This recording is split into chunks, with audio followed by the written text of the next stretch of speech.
Welcome back and thank you very much. It's TV3Newday and many thanks indeed to Grandpa Clothing, Dansoman and East Legon and other places for my outfit this morning. 020-985-5696. Again, 020-985-5696. Call them and get something special for yourself. It's part of the homegrown agenda, where Ghana create jobs in Ghana for young people and make Ghana great again. The Daily Statesman this morning says Professor Bayer Kofi will work together.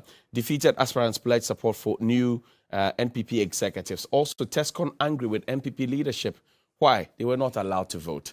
Guide us to another victory. Bawumia urges new NPP leaders and more OMCs cut fuel prices. Yesterday I saw that. 10 new High Court judges sworn into office.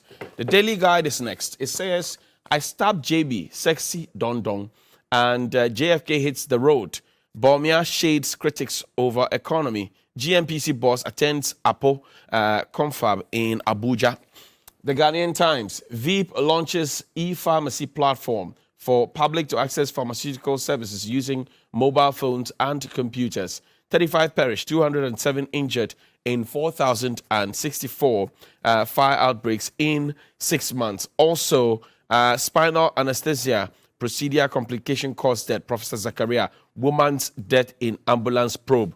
And police grab 6 suspected highway robbers in Techiman. Daily Graphic.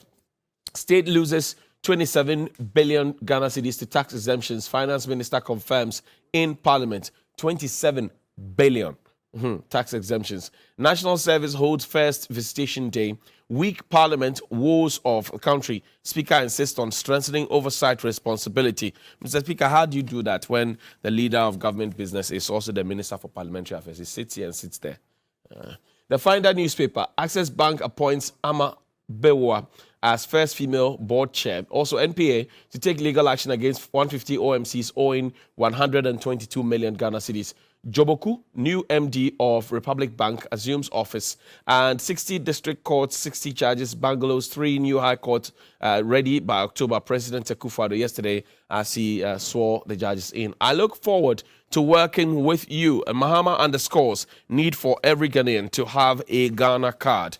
The BNF team, UBA Group commences banking operations in Dubai. Inbound travelers to be issued visa on arrival as e-visa agenda still in limbo. Ghana card will be used to develop a credit system, according to Dr. Bawumia, and lantern system lack of support hurting real estate sector, according to Greta. The business analyst, IEA urges Bank of Ghana to increase policy rate to 20% or 20.5%. Liquidity improves on money market. Government records 23.48% over subscription of T-bill sale. And GPHA softens stance as MP readies to see 20% of the container traffic. AGI calls for a full review of benchmark policy. The custodian, Akufo-Addo praises Ghanaian workers. NPA closes down cheating fuel stations and work together.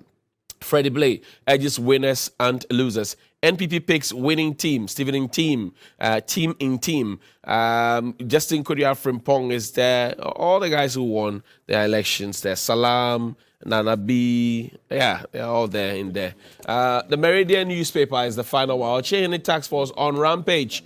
Cheating fuel stations. NPA cracks the whip. Warn OMCs to settle debts or face legal action. Ghana needs NPP for prosperity and transformation. J. Kufuor. Nanado congratulates NPP's new national executives. Now, this morning, this segment is brought to us by Nish Chocolate. This chocolate is made in Ghana. It's 100% homegrown, and it's produced right here. And it's one of our biggest exports, actually. It tastes so good. It's nutritious. It has all the minerals and vitamins that you require to kickstart the day, keep you alive and active throughout the day. It's good for every member of the family. It's affordable, well packaged. You can keep in your pocket while you roam around and keep the energy. Drink a taste of Ghana. That's it. And chew on the chocolates as well. Thanks to Niche Chocolate. My guest this morning, Comrade Murtala Mohammed. He doesn't like the honorable tag. He's a former deputy Trade Minister. He's also the Member of Parliament for Tamale Central Constituency. And Kamal Dean Abdullahi is a leading member of Team in Team. He's wearing white today, former Nasara coordinator and also a Deputy National Communications Director of the NPP. Maybe hopefully becomes Communications Director. Welcome, gentlemen. Assalam. Thank you. Assalamu alaikum, my good brother. How are you? I'm fine. Congratulations. Thank you very, very much. On behalf of Chairman Stephen Ayesu and team, let me thank each and every one, and in fact thank the Elephant Fraternity for a yeoman's job done. We had a successful conference on Saturday, and of course ended on Sunday morning with the declaration that Chairman Stephen Ayesu and team, who indeed has shown patience, shown resilience, shown consistency, okay, in pursuing this particular course, okay, for 20 good years, finally being declared the national chairman of the New Patriotic Party. It tells us one thing: the youth of this party must remain resolute, must be patient, and must be strong and stronger than ever in the cause or in their pursuit to ensure that the Dankwa Dombo Buzia tradition strives. Let me also seize the opportunity to congratulate all the elected officers. We had 10 elected officers, that is including the national chairman, and of course 3 vice chairmen were there. The general secretary, JFK, as he's popularly called, I want to congratulate him. And of course the national organizer, Nana B, was also given that, resounding victory. Again, we had the Nasara coordinator retained, my own brother, Aziz Futa, wherever he is. I want to say congratulations to him, as well as our mother, Madam Kate Jamfua, who was also retained by the women of this party to steer the affairs of the women's wing. Finally, I would say that, look, the NPP won. No one won. The NPP won in the sense that we have work to do. We need to get back. There will be appointments done, and after the appointments, there will be committees, there will be National Council constituted, there will be NEC constituted, and of course, we're going to have work to do. And we have ahead of us also the primaries, that is the presidential primary. We're going to have also the parliamentary primaries. All this, since this, if you like, conference never break us and brought us together, I anticipate that what is ahead of us. Is it not early days yet? No, it is not. It has not. I mean, it's not early days yet. I can tell you that it ended well. We don't have who won and who lost. We have NPP as we sit right now. And fortunately for us, the man we have elected as national chairman is indeed a unifier. He's somebody who is ready and poised to bring everybody on board for us to move on. Once again, congratulations to him. And of course, for giving me the opportunity to work with him. I went with him throughout the country, in all the 16 regions, to canvass for votes, to talk to delegates. And in fact, he reposed that confidence in me as a spokesperson to him.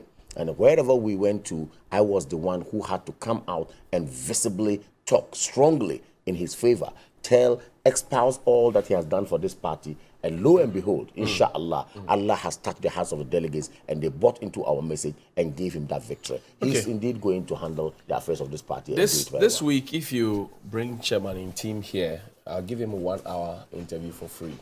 Anytime beyond this week, he will pay. so you make a choice. I admire your lobbying skills. Would you want to pay? Very great lobbying skills you have just shown. Would you want to pay or want it for free? I mean, I just admire your lobbying skills. I mean, just love it. I just love it. I mean, we see what we can do. We see what we can do. But let me appreciate it. Let me appreciate it. And of course, thank you for in advance for what you have done for us. 1 hour on TV3. I say 1 hour on TV3 is quite huge. So that I mean, I should appreciate But beyond it. this week, you pay. I can share the thanks in advance. Thanks in advance, but I'll share it with him. Comrade, good morning. Good morning. How are you? Well, Why were you looking at Kamal suspiciously like that? I was muffled, and for a moment I said, well, the patronage has started. I understand Kamal's dexterity. I mean, regardless of political differences, he pursues what he believes in, and I respect him for that, even though I disagree with a lot of the things he said. You know, the argument that is being made repeatedly, that yes, this is a man who has pursued the chairmanship of the NPP for 20 years. I think this was his fifth time that he contested. It tells you that he's somebody who is dedicated, of course, maybe to the NPP as a political party. You know, but I doubt whether to Ghana, because we've seen people who aspired to be presidents in this country for several years. People voted them based on sympathy and empathy and says that let's try them and see. And we have a mess at hand today.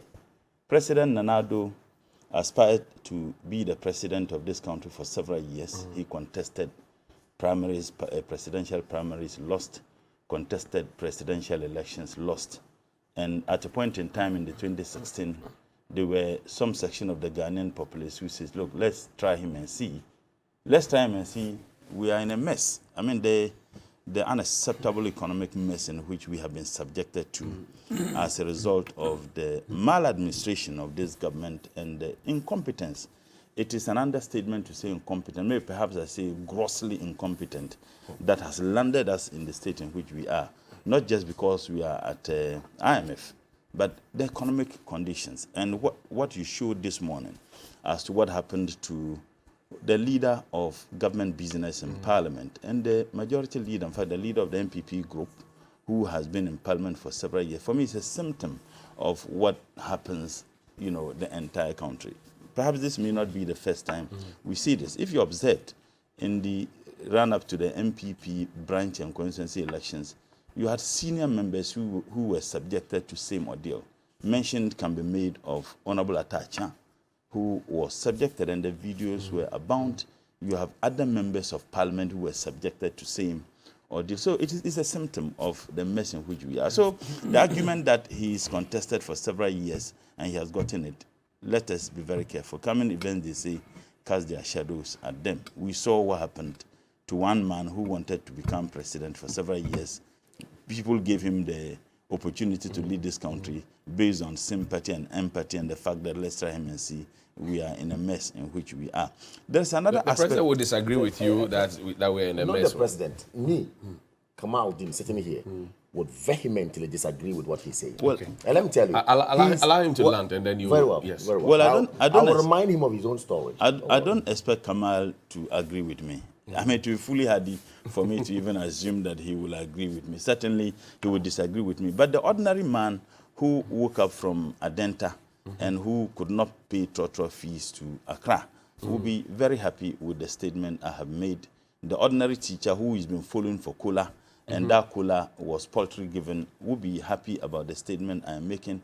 The young man in Zabzugu, the young man in Zogu, where you are coming from, who finds it very difficult to farm this year because he can no longer pay for a bag of fertilizer, will agree with me. Kamal, the young man in Pacholo, in Nyako, who can no longer farm because he can't buy fertilizer, will be very, very happy with me. So people like you, I don't expect you to agree with me, in as much as I don't want to take the shine from another gentleman who was elected as their national secretary. I think that the days ahead will be interesting. We know what he supervised at the YEA, we know, and it is mind-boggling. The people of this country will be shocked the kinds of things we would bring out. As far as I'm concerned, we know. So clearly, the caliber of people they have elected, frankly, I congratulate them. I mean, everybody. But I don't think that they can change the tide. New face, new hope. Well, the rotting of the fish starts from the head. So if the head is rotten, no matter how you garnish the other parts of the body with spices, it is still rotten. You see, it is the entire system. It is not about who supports what. And clearly, I don't know whether the president didn't like the people who won, because he didn't even have the courage to just pretentiously put a smile. He frowned his face throughout after the declaration of the results. I know, and I also know that some of them won because they think that they must go ahead with the agenda of breaking the so-called aid. I mean, I don't think there's even any aid to break. And interestingly, at the Congress, it wasn't that smooth as Kamal wants to. You have someone who contested who said that their party has been taken over by money launderers and drug dealers. He didn't say so. What did he say? Correct it. What did he say? No, don't. What did he say? I will give you if just you are explain. Seeking to What did he say? paraphrase or quote someone. Oh, tell me. Come on. What did he say? What did he say? I'll give you a minute. I'll give you a minute to tell the people what he said. A minute of my time. No, if you are done, tell the please, no. you are not the moderator. If you are done, but why let do me you come in. interject? Let the moderator come in. I am only. So why do you I'm not interject? engaging him. I'm only trying. I'm telling you not to. only trying to correct the falsehood he's churning out. But you're not saying anything. Yes, so tell me. I am saying that let us correct the falsehood. So what did no correct one me? What did ever he said say? anywhere So what? that our What did party Asamoah Boateng is taken over by money launderers So what did he or say? Drug dealers. cocaine So dealers or drug dealers. what did No he one say? ever said that. What did he say? What did Asamoah Boateng say? Okay.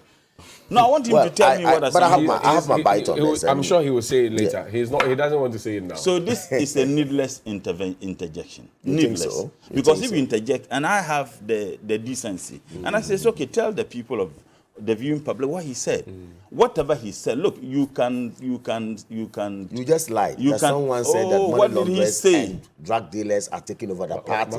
No one made such an emphatic statement. You're not also helping the It's not true. discourse. I mean, I'm saying You're not helping the but discourse. you are in the media. Come on, you should correct him. You have No. The point is that I'm not you part of the are the discussion. moderator. I'm not part of you the are the discussion. moderator, and of course, you are privy to all that happens in most of the media cycles. And of course, I know the prowess. I know your prowess, and I know what you can do. So for him to sit here and to state emphatically that someone said that drug dealers and money launderers are taking over NPP, that is untrue. So what did and he I'm saying say? it is untrue.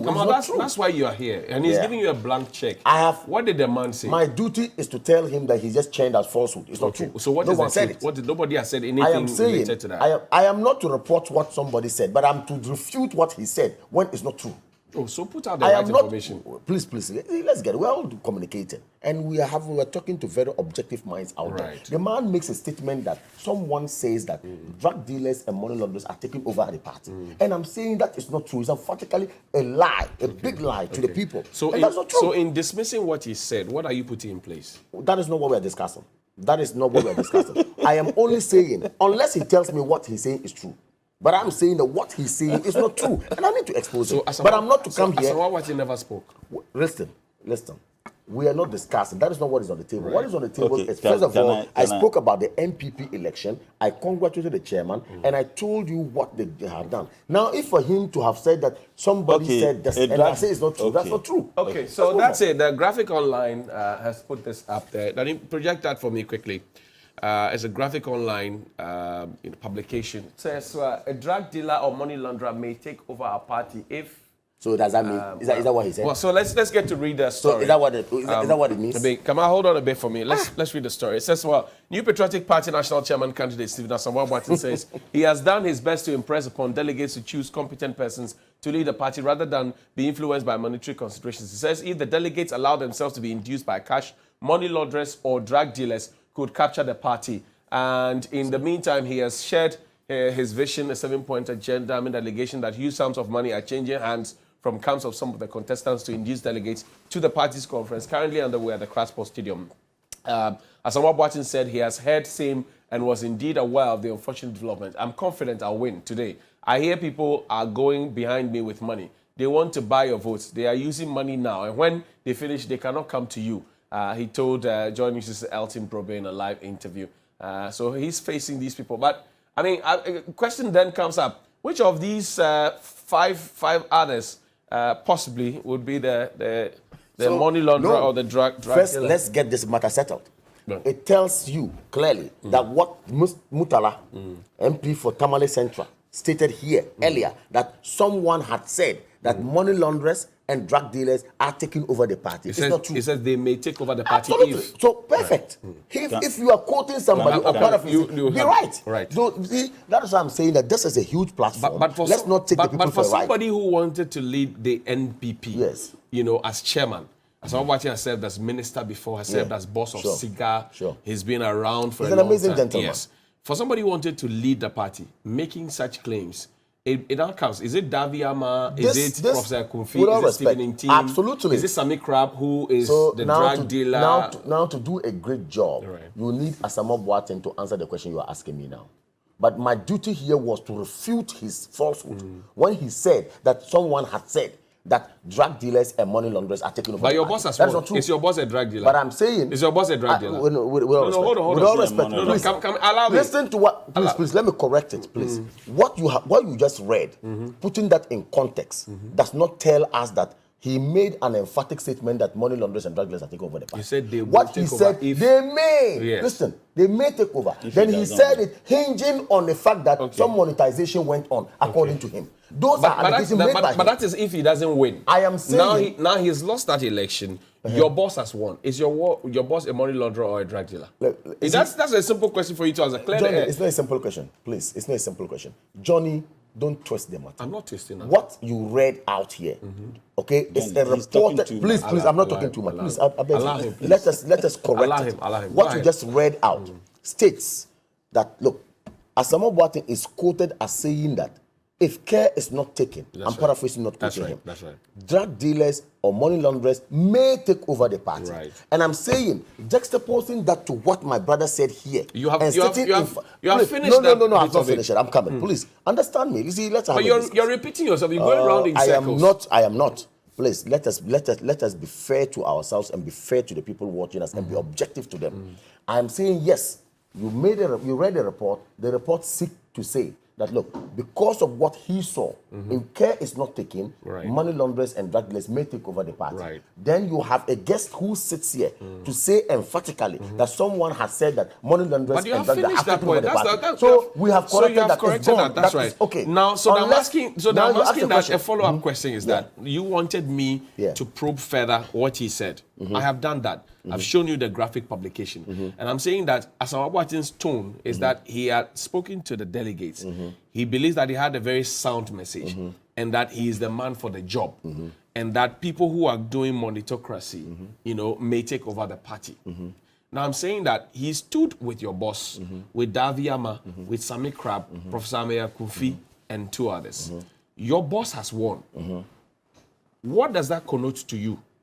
So you see, once again, we have gotten to where you asked the question, and I also gave it back to you to say that, look, Kamal Dean certainly here did not make that statement. Asamoah Boateng, in his capacity as a gentleman who stood in that election, made that statement. If you really want to have the veracity of what he said and prove further, who should you be talking to? You're a spokesperson. You should be talking to Asamoah Boateng, not Kamal Dean. You're a spokesperson. That's what you do. You're a spokesperson to Mr. Nteam. Slow down. I am. Now I'm saying that somebody has made such a statement. Your boss has won that election in which he participated. Yes. So I'm asking you a direct question on behalf of your boss. Is your boss a money launderer or a drug dealer? It's a simple question. That's very interesting. You see, first of all, you know who Chairman Stephen Nteam is. No, answer the question. He is a national chairman of New Patriotic Party. Right. And of course, there's no day that he has used money to induce anyone for votes. That is why he patiently waited for this and pursued it for 20 good years. And I am saying this is a man who has distinguished himself, a man who has actually shown that he's a true blue party person, and he's been elected is he a on drug merit. dealer or a He's money been elected by the delegates of the party. Is and he, of course, is he a drug dealer? Obviously he's not. Obviously he's not and will never be. Okay. He's not and will never Thank be. you. Can I talk now? Yes, please. But I've not. I'll give you. I've not responded to him. Have you read? I'm a fan of reggae. Okay, so that's Culture Joseph Hill's yes, song. Bingy Man threw one stone, or Rasta Man threw one stone. Just one single statement. And my brother is giving sing the song and he's talking about being a Rasta man. Can you sing the song? Who said the Bingy Man? Is that a Rasta man? Is it Bingy Man? Yana udam kala Rasta. Let's get serious. Let's get serious. Oh, I'm not a true Rasta. Now, do I have time to respond to him? Allow him. Very well. So quickly, 1 minute, please wrap up so that we can. I beg you. No, we're trying to clarify. I just threw one stone. His falsehood. I just threw one stone. And he gave a whole lecture. And I can understand. Because he lied. Oh, please, come on. The difficulty in answering a simple question. Is your boss a drug dealer or a money launderer? If you sincerely know him that well and you know he's not, he's not. Then he went around a circuit before he says, okay, he's obviously not. You had to insist, and I remember you asked that question several times. I'm not suggesting under any circumstance that he engages in that, but I'm saying that it was not that rosy. You had a Congress that you came out more than battered than anybody would expect, because these are serious allegations that are made by no less a person than a contestant in the elections at a time when the people of this country are going through unacceptable economic circumstances occasioned by the gross incompetence of the entire ruling class. Clearly, monies were spent in a level that people expected, that under the prevailing unacceptable economic circumstances that you have subjected the people of this country, you would have done everything possible to avoid that. It is very clear that even Asamoah Boateng, who made these allegations, he himself said he paid for transportation of people to come. And if you look at the total number, it means that he might have paid millions of Ghana cedis. I think that the special prosecutor... About 2 billion. More than that, and that he gave feeding. The special prosecutor should be interested in this, whether taxes were paid or how did he get the money. The last time I checked, he had been a member of parliament, I think, for one term, and he had been a minister of state. I don't know what he engages in that could afford him that money to pay. And he wasn't the only person who made those payments. The people of this country should be interested. Look, I wish... So you're inviting the special prosecutor? He ought to be interested, and he should go further. When we had the regional elections, wild and serious allegations were made against even the vice president as to how he used money to influence the outcome of elections in the region, particularly in northern region. And these statements, these allegations were made by people who even have appointments under this government. And they made those allegations on radio. And in fact, I'm saying that it should be of tremendous concern to the people of this country. But let me conclude on this. The people of this country were expecting the NPP to use this opportunity, the Congress, to apologize to the people of this country. Instead, they insulted us the more. The people of this country were expecting them to say, yes, we've tricked you into believing in the so-called vision of President Nana Addo and the NPP. I mean, clearly we knew that there wasn't any vision, and that if there was any vision for this country, it was Blair. You never did that. Another thing the people of this country were expecting the NPP to do at the Congress was to tell us the policy measures they are putting in place to stem the tide of the trajectory of the economic mess that they have occasioned. They never did that. What they were focusing on, how they will break the eight. And you know why they say this? You see, clearly you are given the opportunity to govern. As we stand today, the government for this country is governed by a political party known as the NPP. And there is no denying the fact that we are in a mess. People wanting to know how we are going to get out of this mess. The focus of the NPP is not how they would get us out of this mess. Is that not why the IMF is here? Well, is the IMF a panacea to get in? By the way, IMF, they said they were never going to.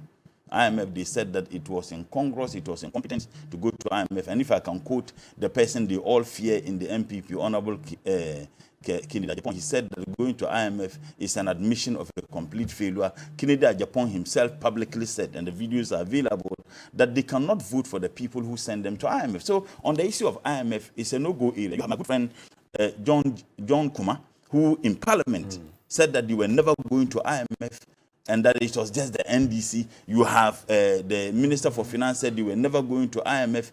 And in fact, only for President Mahama to whip them to go to IMF. You remember when he said they needed to go to IMF, the next day, they said they were going to IMF. So I thought that they were going to use the opportunity to tell us how they were going to find solutions to the problems they have created. Instead, they never talked about the economy. They never talked about how they were going to get the people of this country out of this mess they created. They focused on how they were going to break the eight. And they know what their interest is. So, Kamal, frankly speaking, I wish your chairman very well. I wish all those who won, as part of our democratic processes and governance, it is good to have, competition which is supposed to be healthy. I don't have any problem. I am hopeful. Inshallah, the NDC will win the 2024 elections. The NDC will win because the people of this country now know the difference. There's a proverb in the Gbani. No worry, you know, Tia, the Bangda. You can never determine the speed of a horse if you use one horse. You can only determine the speed of a horse when that horse is subjected to a race. The NPP has been subjected to a race with the NDC, and it is very clear that we have a mess at hand. Thank you. Come on. Johnny. Well, I do want to say something. A story of the NDC has just been told us, and yet wanting people to believe that it is a story that is supposed to be that of the NPP. Why? We remember His Excellency John Evans Atamos of blessed memory, a former president of the Republic of Ghana, who enjoyed sympathy than him from the voters of this country? Who? In the history of the fourth Republican dispensation of this country, who among them standing for election enjoyed sympathy than Professor Mills? We all saw what happened the first term of Professor Mills. We saw it. He was there. He even served in that government. We saw the abysmal performance, which later on moved to John Dramani Mahama by virtue of nature's intervention. Okay? And he ended the term, then got into the second term, and yet it was a mess.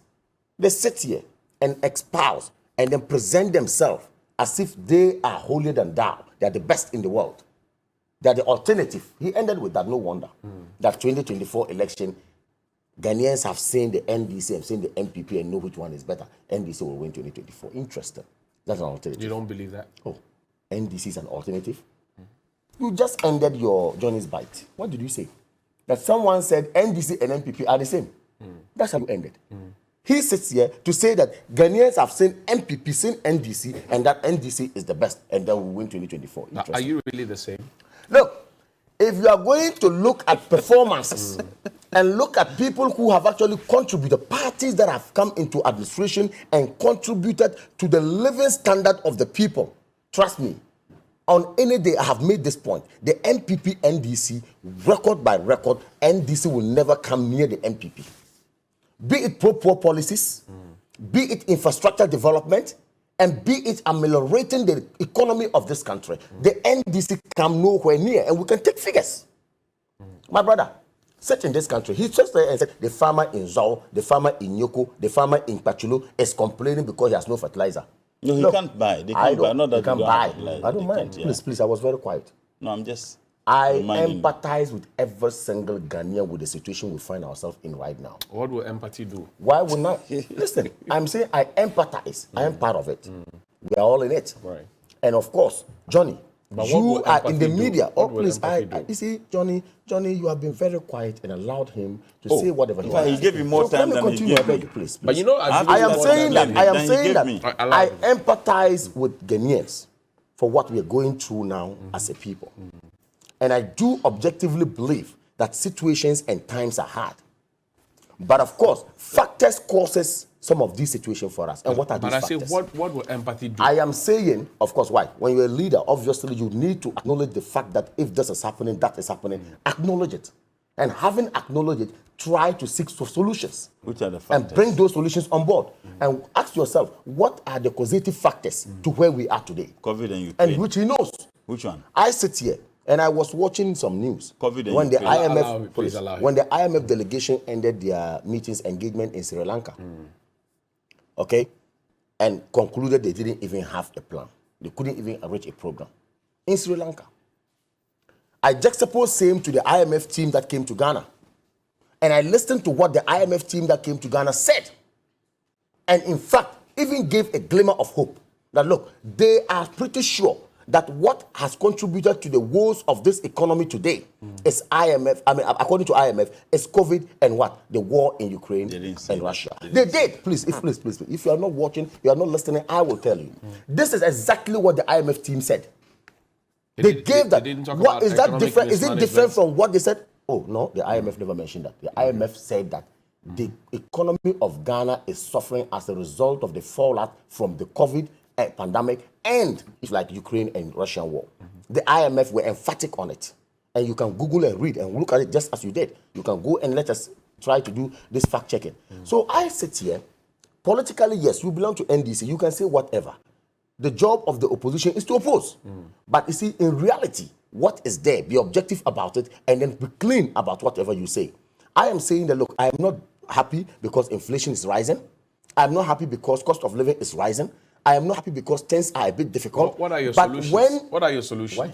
The solution is that clearly the government of the day has realized that, look, we need to instill much more prudence in our expenditure. That's one. And that is how come there's been some, commitments made by government appointees. And this is not the first time it's been done anyway. I remember under their watch, when things were difficult, according to them, they said they were forgoing their 10% of their salary. Whether they did or not, I can't tell.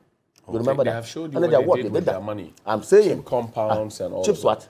Chip compounds. Chip what? Yeah. Cheap compounds. Yes. That's very interesting. They have showed you that. Very It's interesting. there, they are there. That is why I just sat here and I told you that, look, record by record, let us take pro-poor policies by the NPP since the 4th Republican Constitution came into force, and take the records of the NDC and look at that on pro-poor policies. What will inure to the benefit of the populace? I tell you, the NPP stands tall. But then you are using. That's one. You're Two, talking. and I'm again saying. You're talking. So stop Yes. a bit. You're talking about salary cuts, right? Yeah. 30% on the side of the executive. Yes. Council of State said 20% of the allowances, and you are talking 10% during their regime. That's what they said. You asked. Now I'm saying that, for example, don't you think that in order for the government to be able to win back the trust and confidence of the people, you may, for example, have a dedicated account where these 30% deductions are put into it, Sure. and then show us We can cross-check. what we're using the money for to win back the trust. Thankfully, it is not Kenneth Furata who hands over paycheck. Neither is it the President of the Republic of Ghana who hands over paycheck. It is the Controller and Accountant General who are supposed to do these computations and, of course, ensure that your paycheck or your pay slip is given to you. And if hitherto your pay slip appeared to say, for example, 10,000 or 5,000, and today you have been able to say that, look, I am taking 10%, 30% off. The next paycheck that is coming, if it is supposed to take effect, obviously 30% will go off. Okay. And I'm saying you can easily cross-check. Okay. So it's not government who has to open an escrow account to say this money has gone into it and we'll save that money. Let's Clearly, Controller is doing let's that quickly way. take a look at what the IMF said in their narrative. That said, and Koko, we'll have to project that quickly for us. So the IMF also outlined some of the challenging situations in Ghana, in which Ghana finds itself. Ghana is facing a challenging economic and social situation amid an increasingly difficult global environment. The fiscal and debt situation of Ghana has severely worsened following the COVID-19 pandemic. Correct, Investors' Kamal. concerns have triggered credit rating downgrades, capital outflows, loss of external market access, and rising domestic borrowing costs. The IMF opined further that a global economic shock caused by the war in Ukraine is hitting Ghana at a time when the country is still recovering from COVID-19 pandemic shock with a limited room for maneuver. And the IMF is of the view that the above developments have contributed strongly to slowing economic growth, accumulation of unpaid bills, a large exchange rate depreciation, and a surge in inflation. So these are the things that the IMF is. But quick question. You are okay now? No, one. So what I said, is it anything different from what you read? So slow down for What me. I said, is it different from what you read? So this is my question. Yes, let me This get your is my question. question. Last one to you, Very because I've given you a lot of time Don't today. worry, that's fine, Mutala will not be happy with I me, but- appreciate it, that's fine. I Now, appreciate it. Let's go. the question is that So I appreciate it when he gives me equal time. if the economy that prior to COVID-19 in 2019, prior to COVID in 2020, March 12, 2020, was so resilient, how is it that we couldn't contain external shocks? and these are the things that are happening. So if you listen to the tone of I enjoy the new drift again to this conversation. First of all, let me be happy that at least Ghanaians who are watching us and feel objective have realized that, look, I don't sit here and chain a falsehood like others do. You did Now, that. no, You just like did others that. do. Like others do. I have you the have, you have full- confirmed I have what the I said. full Now statement you've here. asked I the haven't question. even spoken. If the economy was that good Right. from 2017, 2018 to 2019, prior to COVID and then Ukraine, why couldn't we contain the shocks of it? It's an excellent question and a good question, of course. I really love it. But the point is that if you sit here and a pandemic hits, boom, after you are done with your budget, after you had even said that, look, you are capping the deficit expenditure so that you ensure to 5% By as it were. 5%, yeah. Okay? Then a pandemic hits. The lives are supposed to be saved. Measures are supposed to be taken. And it did not just hit your country, it hit the entire world. That we know that we have an import-based economy in this country. It got to a time when we could not even go out to buy anything. We needed to look within. I.e., let me even use nose masks, how we became so innovative to bring some of these things on board. I'm saying that it didn't just affect only nose masks. It affected an economy that, of course, relies largely on imports. Okay? Therefore, when the unexpected happens, no matter who you are, no matter your dexterity, no matter your competence in managing an economy, you have to make do with what is at hand. And at that moment, it will start to quickly. But the CD depreciation Deep city depreciation was all caused by Russia, Ukraine, COVID, was it? Oh, is it? Honestly, foreign exchange and forex market and how it works has to do with what? Let's ask ourselves, how much dollars comes into our country and how much dollars leave the country? It is when you lack dollars, at the end of the day, your city will depreciate and then go up because you need to look for it. It's a scarcity and it's difficult. That is where you have your forex market going up. Now, you ask the question, whether the city depreciation could have also been could have happened as a result of the Russia-Ukraine, as a result of the... And I will say emphatically, yes, it contributed to a large extent. The point is that if there is no trade... Your currency was not doing very well before 2019. It had taken a nosedive. I took my time and looked at the history of our currency doing well until 2008 or 2007, 2008, when the redenomination was done, where we had one city to one city. That was when it was done. Very well.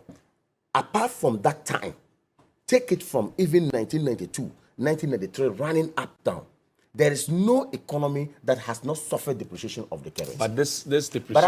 But I'm saying that CD has broken the 8, dollar has broken the 8. That is not an excuse. Pound has broken the 8. Of course, and the IMF have given you reasons why that has happened. Okay, let's be fair to let's be fair to Murtala. Yes. You'll be fair to me if you give me enough time. So if Atamo's enjoys sympathy, don't come and say Akufo-Addo enjoyed sympathy. That's your point. Thank you. It was Atamo's story you were giving. Thank you. Johnny, I just hope that those who are interested in pursuing economics do not listen to that bit. Oh, that's interesting.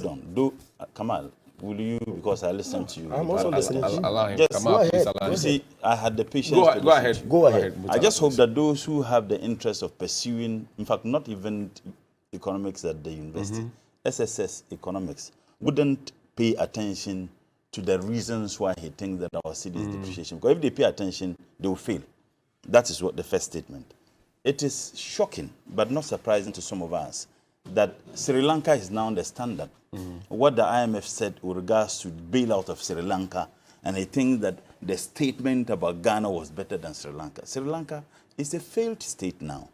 So if we are now using Sri Lanka as a standard, of course, it tells you the state of mind of those who are given the opportunity to rule this country. It tells you. Another point, he said that the empathy and the sympathy the people of this country showed Prof. Mills, you cannot compare that with what they showed President Nana. And he said facts. Kamal, facts don't lie. As a matter of fact, under Prof. Mills, we enjoyed a single-digit inflation for 33 months. That has never happened under the Fourth Republic. Under Prof. Mills, our economy grew the highest ever under the Fourth Republic. And and he extended it to President Mahama. The ultimate objective of every economic policy is to improve the living conditions of your people. And improving the living conditions of your people is one, to make the economy of things affordable, to create jobs, to ensure peace and security, and many other things that ensures that there is that improvement in the living conditions of people. And I want us to look at the facts. He should challenge the facts and not me. Challenge the facts. Under the Prof. Mills President Mahama that you extended to, we had inflation at 15%. Today, inflation is over 30%. The last time I checked, 15% and 30% is too wide. It's 29 point. The state, in fact, that was the last month's one. No, that was 27 points. Some are even 29. Some are even projecting it to even be more than that. That is what other That is for July. Yes, other independent people are projecting it to even be more than 40. But I'm saying that government's own figures. So, but Russia, Ukraine. Oh no, that's what the government says. I mean, the list said Not about the government said. Even IMF said. the list said about that, the better. And I will come to the IMF statement. I have the full statement here. There is a complete misunderstanding of what they said. And I can understand the desperation to twist. I have the complete statement. So the TV3 has twisted come on. You see, Allow him. when you don't have, when you're go ahead. when you are selling, TV3 has twisted when you are the IMF. selling a rotten meat in the market, you'll be interesting. shouting for it to be sold. You'll be shouting, but when your meat is decent, you don't need to shout for it to be sold. I am dealing with the facts. You said we should look at the facts so that you'll be exposed the more. I am saying that we had inflation at 15%. Inflation under this government is over 30%. Under the same President Mahama, we had debt to GDP. It was about 60%, 58 to 60%, and you said that it was just unacceptable. today is getting to 90%. 90. What it simply means is that any revenue we get, we use almost 90% to service our debt. And what is left? This one is even the bit is the bones are even destroyed. Under President Mahama, unemployment rate was 6.8.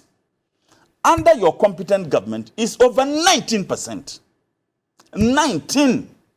I mean, clearly 6.8 and 19, it will take only delusionary to think that 19 is better than 6.8%. Under President Mahama, the dollar to the cedi, and he gave a very weak explanation why he thinks that our cedi is suffering. Under President Mahama, the dollar to the cedi was 3.7, 3.8. In fact, 3.6. What was it? That's not true. What was it? What was it? That's what he does. Kamal, what was it? We inherited a dollar to cedi, a cedi to dollar at 4.2. So when you sit here and say 3.8, it's not true. Kamal. It's not true. Oh, Kamal, hold on. See, sometimes when you do this, let's be fair to Ghanaians. Please, Kamal. Well, you see the needless interjections. Please. We don't have too much time. Kamal, you just talk to me. Just to be fair to him. 3.7, 3.8. Kamal, we inherited 4.2. Kamal, stop this. I will come to this desperation. You took 1.2. Kamal, listen to me. Respect the viewing public. I think you should. You see. I think Kamal, you see, when your meat is rotten, this is what you do. You spoke. I listened to you. I listened to you. I listened to Kamal. If it is about lying to the people, you've just lied. I am taking your lies one after the other. I have just told you that under President Mills, we had single-digit inflation, the highest ever in our history. Challenge that fact. Under single-digit inflation for 33 months, the highest in running. Under President Mills, we had the largest, the highest our economy has ever grown. Challenge those facts. Under President Mahama that you are talking about, we had debt to GDP. It was far, far lesser than we have it today. That's a fact. Under President Mahama, the cedi to the dollar was 3.8. You see, when he's talking about please, I would check that fact and you'll be exposed. You'll be exposed the more. You'll be exposed. Under President Mahama, unemployment was 6.8 under this government is 19% plus in running. Under President Mahama, if you look at the state of the economy, and I would make references to Kamal to understand, security, there was some stability in this country. President Mahama never appointed family and friends. He never did that. What is the ultimate objective of any government in terms of creating the needed jobs? What is the ultimate objective? Now he is arguing of 4.2. Granted that it's even 4.5. No, Johnny, granted it's even 4.2. Is it not a mediocre? Is it not a mediocre? Is it not a mediocre to say that? Oh, please. Allow him, please. No, I'm fine. I think you should be fair to him. Kamal, you know I can do well. The point is that I am growing. But I've said nothing. You are failing. You are growing now. Yes, you are refusing to. That's the problem. Is growing. No, you are refusing to. Allow him to make progress. Respect the viewing public. Go ahead. So I am saying exchange rate. You are exchange rate. Yes, exchange. Under President Mahama, how much was a gallon of petrol? As a matter of fact, a diesel of petrol, when the NDC handed a price of a gallon of diesel was 14 cedis. Today, how much is a liter of diesel? How much is a liter of diesel, not a gallon? And then you said that President Mahama was so incompetent. You talk about infrastructure development. I guess we'll be looking at J-Mensa Bonsu. I am not going to talk about what President Mahama did in the entire nation. I want to focus on Ashanti region alone, your strongest hold. And if you permit me, I would just mention but a few of some of the things NDC did in your stronghold under President Mills, President Mahama. And I challenge you to mention 4 things you did in Ashanti. What are these things? Okay, good. I challenge him to mention 4. Oh, Kamal, this one, when you are exposed, don't do that and expose yourself. But you have not read anything, has he? Oh, that is what I'm going to read. That is what I'm going to read. That's what the NDC did the Kumasi Kejetia market. The NDC did the Tafo market, the Asawasi market, the Atonsu market, the Sewa hospital, okay? Forgive me in terms of the pronunciation. The Far Military Hospital, the Fomina Hospital, the Bekwai Hospital, the Asawasi roads, the Swami roads, that's the J-Mensa Bonsu's constituency. The roads that they can boast of is the roads that the NDC did, which you couldn't do anything. The Tafo road, Dr. Akutosa, he was the ranking member on the finance committee roads. The Kenyasi roads, the high school junction to Jinasi, the Bonsu to high school road, the Kote to Ayeduasi to campus road. In fact, I attended KNUSC, and I know those rules. The Emina... Yes, I know Eduasi. The Emina to Boedi Road, the Apromasi to Ejisu Road, the Bongura Junction to Bongura Roads, the Prada to the Pakoso, the Tikrom Bourasu Antoine Road, the Bekwai Town Roads, the New Edibuasi Town Road, the Bonfa Junction to Asawasi Road, the Bekwai to Asiwa Road, the Kumawu to Drobonsu Road, the Tepa Manfo to the Subrinsu Fanti Road, the Pokwasi Community Day School, the Agric Enzima Community Day School, the Banka Community Day School, the Adobiasi Community Day School, that is the E-Block School, the Jujima Community, the Edujama Community Day School, the Drobonsu Community Day School, the Bonsutwe Oyoko Community Day School. Permit me. No, I mean, I'm saying that I'm mentioning them. I get it. And they are just too many. The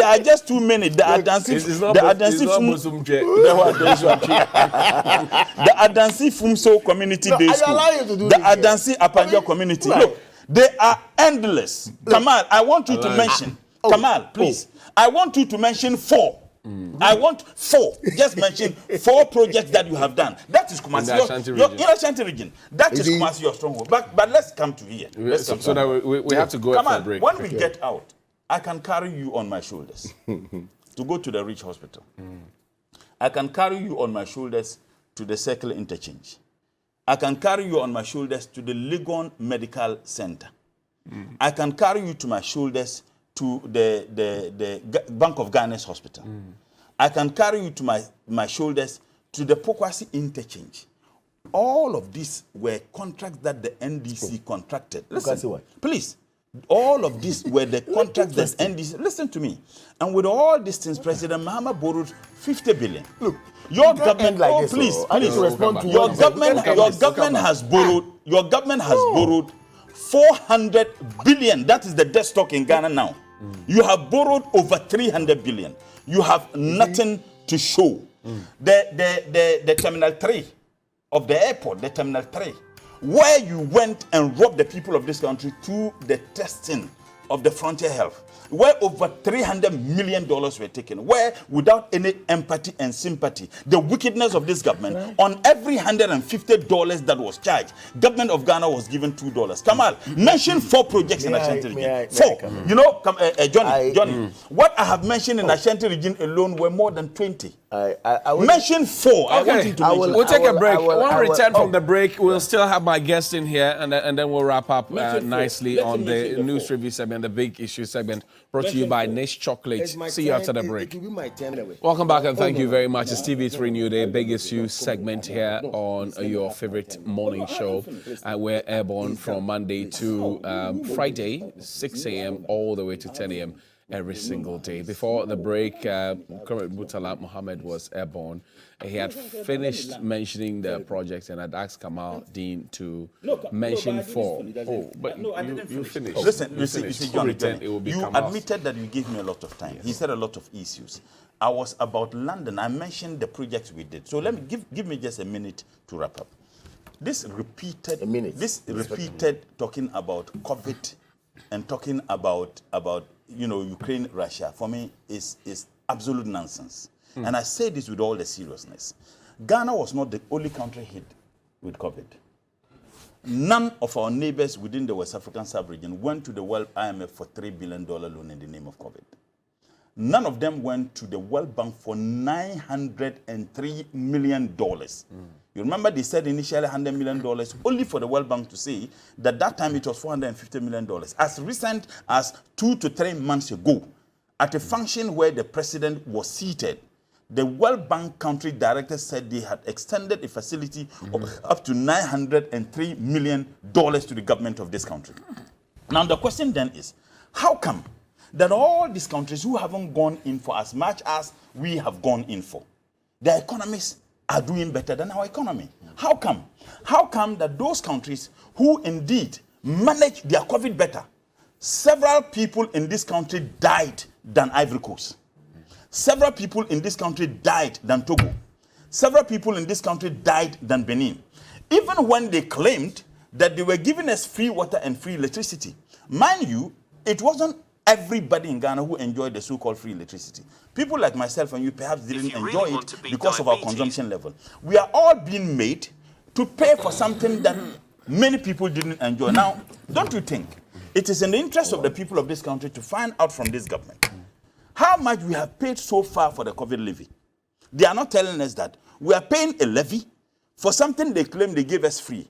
I want to urge Kamal that they should fear God, never use the word that they gave us free water and free electricity. Because, Johnny, if I give you free water, free electricity today, and tomorrow I ask you to pay for the free electricity and free water I have given you, and you started paying, do you think I have the moral right to any longer say I gave you free?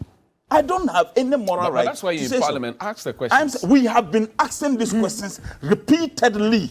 So the project that President Mahama executed and President Mills is just unmatched. And I expect Kamal to confront the issues, not about my pronunciation of towns. And for me, it's just funny. The people of Busumchi say good morning. Thank you, and I appreciate that, and I apologize. The MP for Busumchi, and that was the reason why I even apologized before pronouncing. Right. I said that they should forgive me because clearly. Oh, no, so the point I'm just making is that confront the issues, and I want Kamal to begin by mentioning 4 projects that your government did. Thank you. In Ashanti region. You have done 2 minutes. Come on. Do you want to take the challenge? Yeah, you see, no, let me again continue to expose him. First of all, I expose him when he said that indeed things that we have done under the economy, contributed. He's saying we mismanaged the economy. I expose him by giving him the reasons why we did not mismanage the economy, by telling him or telling Ghanaians that indeed IMF has stated. The IMF never said that. John, they never said that. Allow, please. Please, let me move on. Please. You see, Mutala makes a point that I cited Professor Mills and said he enjoyed sympathy. Then he went ahead. Yes, of course, he didn't deny that fact. However, he went to say that, look, under Professor Mills, we enjoyed some 33 months of single-digit inflation. Yeah. Is it very interesting? Isn't it very interesting? Fine. I agree. It's good. Great achievement.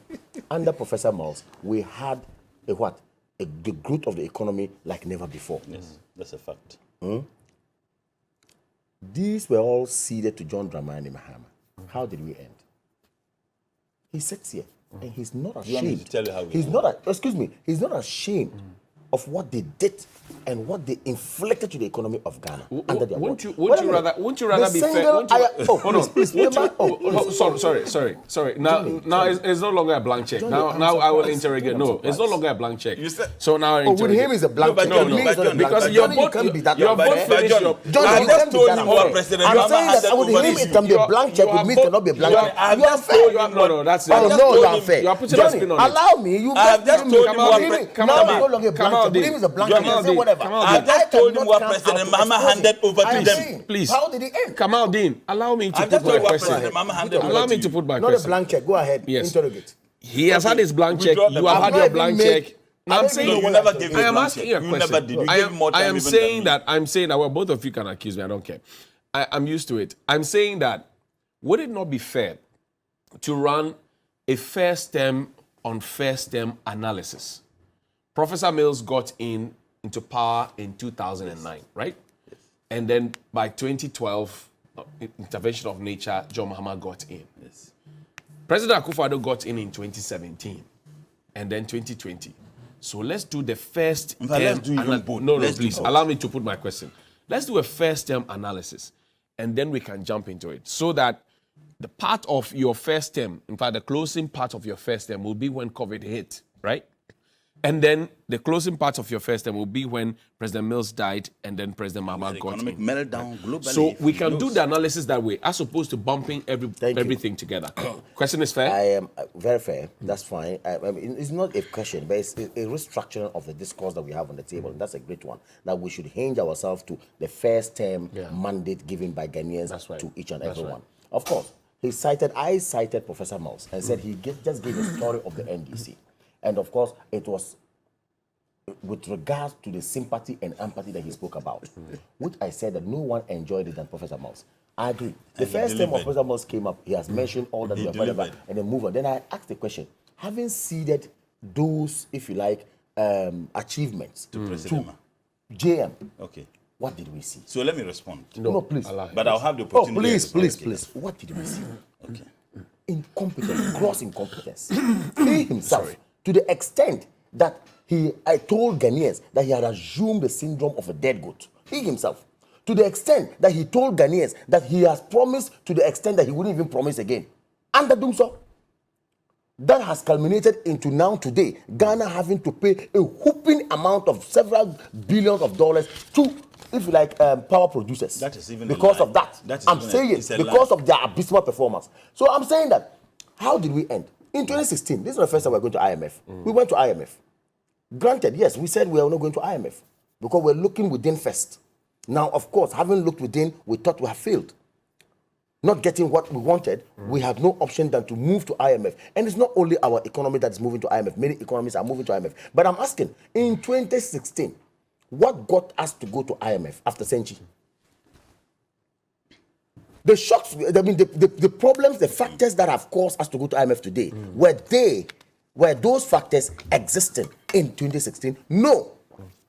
It was grossly because you have said that Professor Moore bequeathed a great economy to you. And John Dramani Mahama, after having these achievements, great one, even as a vice president under Professor Mills, could not even sustain it. Rather, had to run to the IMF seeking for policy credibility and seeking for support, where we were given a lot of conditionalities and we had to come in. The NPP came in 2017. I'm saying that under him, if he's making the argument of JM and saying that they did better, I think they are not an alternative at all. What are we at the IMF for? And we are at the IMF, of course, we are yet to decide. The program is yet to be reached anyway. But the IMF has come, there have been discussions, we're looking at our economy, and in fact, once again, I'm making this point. It is not just the Ghanaian economy that is going to IMF. I read something and someone asked a question. Has the American economy been mismanaged? The American economy, where today inflation is rising like never before, has it been mismanaged? The German economy, has it been mismanaged? The UK, we all know what is happening. Has it been mismanaged? Have they run to the IMF? Most of these countries are seeking support. The US. I'm saying that most of these countries are taking austerity measures. The US. And if you're taking austerity measures, to a large extent, it is a support. But you're mentioning the country. I'm asking you, have they also gone to IMF? Of course, I am saying that most of these countries are having to instill within their own management of the economy some austerity measures to cushion them. I hear you. As it were. So the point I'm making is that this whole world that we are, in a global village that we all are, nobody is left out in terms of economy suffering. Now they sit here and want to paint a picture as if they are the best managers of the economy. I just told you that in 2016, what led us to going to IMF? What led to the economy collapsing under Setepe? Mention the projects in Ashanti region. Now, if when we talk of 2017, what we inherited from them and how we went about it. First of all, on figures, what was the size and the growth of the economy when we inherited it in this country? 3.5. By the end of 2019, before we got into 2020, what was the growth of the economy? You see, simple. I'm not to go far because let's summarize it. What did we inherit? What did we actually mention the 4 projects in So if we had achieved this, and what were actually, he talked about single-digit inflation. Did we enjoy single-digit inflation in the first term of Nana Akufo-Addo or not? We did. For how many months? It doesn't matter. What matter? You mentioned single-digit. I'm saying we enjoyed it. So factors have come to actually bring us to where we are. And we need to be. What do you think is challenge of mentioning the projects in Ashanti? What do you think is challenge? I can mention. Let me take him to Tamale Center. No, mention Ashanti first. We'll come to Tamale. Mention no, please. As I mentioned, tell me what to say. I am taking you to your own constituency. But he mentioned what does in your stronghold? I am saying that hold on, Tamale Central, his own constituency. But he mentioned projects in your stronghold. Yes. He mentioned a tall list of projects. I am also telling him that in his own stronghold, he was even making fun of me. He can tell Ghanaians, look them in the face and say, look, for the first time in the history of this country, the northern part of Ghana has been given its fair share of development. And Tamale Central has a completed interchange under let's wrap up this way. Let's wrap up this way. Okay. The leader of government business, Minister for Parliamentary Affairs, MP for Swami, he was pelted with sachet of water by his constituents. They were asking for roads. He has mentioned projects. For more than 30. Allow me, please. Within your stronghold that his government did. would you take the challenge? You're Four, in government. I said Unfortunate as it appeared yesterday, the spectacle. Okay, 3. I reduce it to 3. I'm saying that unfortunate as it appeared yesterday, of course, we need to also say to the people that indeed that micro road need to be fixed all right. However, it is not the case that the NPP government has not done more roads than the NDC. Johnny, I reduce Ashanti Region 3. I am saying that. Okay, come however, on. it is not the case that we have not done more roads than them. Mention 2. Which roads? Roads. When it comes to roads, Which trust roads? me. Which See, roads? Johnny, if you listen to me earlier, I said that look, record by record. Johnny, I I've wish we reduced get the 4 time. to 2. Sit Mention down 2. and we'll look at project by But you project. see, you region have not by region. mentioned the At projects. the end of the day, why? I don't have them off. So mention 2. But I know we have He done said a he lot. doesn't I don't have them have off. them That's off here. Ukraine war I started don't have in them off here. 2014. But I don't have them off here. The Ukraine-Russia So, war started in Look. 2014. If he doesn't know. oh, really? He's not even reading. Go and read. You read. Yeah, the Ukraine-Russia war. You read and sit here and The then lie. Ukraine-Russia war started in 2014. Okay. But you know Anyway, what? In the Donbass area, let me tell him.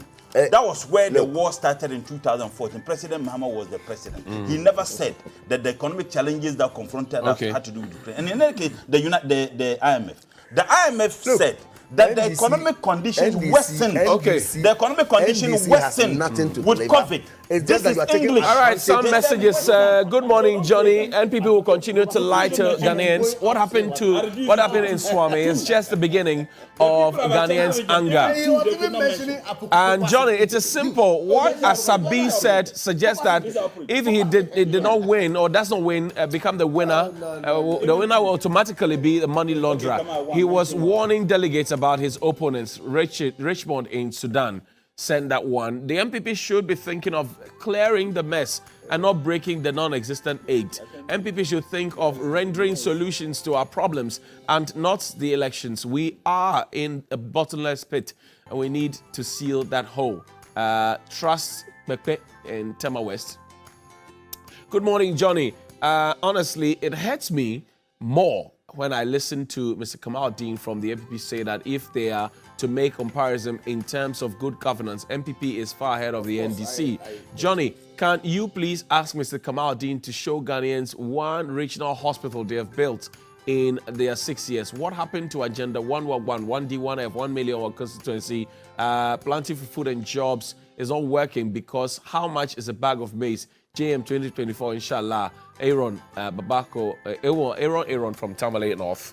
No justification from Kamaldeen can explain their wanton abuse and mismanagement of our limited resources. What haven't we seen before? COVID-19 funds was just shared like granite in the West Central constituency. Inshallah, the NDC will win power. Rashid Network from West and that one. Kamaldeen is being too partisan with his suggestion. Come on, listen. Since Kamaldeen is being too partisan with his submission, the MPP has failed. They have subjected the ordinary Ghanaian to excruciating sufferings as a result of their bad governance, reckless expenditure, and fiscal indiscipline. Tell him that his constituents are watching him. Daniel from Sandema sent that one. The MPP and the President Akufo-Addo in particular have taken Ashanti region for granted for far too long. This government must stop blaming COVID and Russia, Ukraine, and fix challenges. It was created by their own chop. Abbas Amogobo in Ofinso sent that particular one to us. Well, you can keep your messages coming in. The hashtag is TV3Newday. And sports, entertainment, and some more conversation here. Mind you, the new national youth organizer of the NPP. He also works at the office of the vice president, Abdul Salam. He is here. Mustafa Salam is here. And we'll have a conversation with him shortly. My elected national youth yes, organizer. yes. Support him. Why not? I mean, I've always been. I was so busy. Anyway, okay. But I've always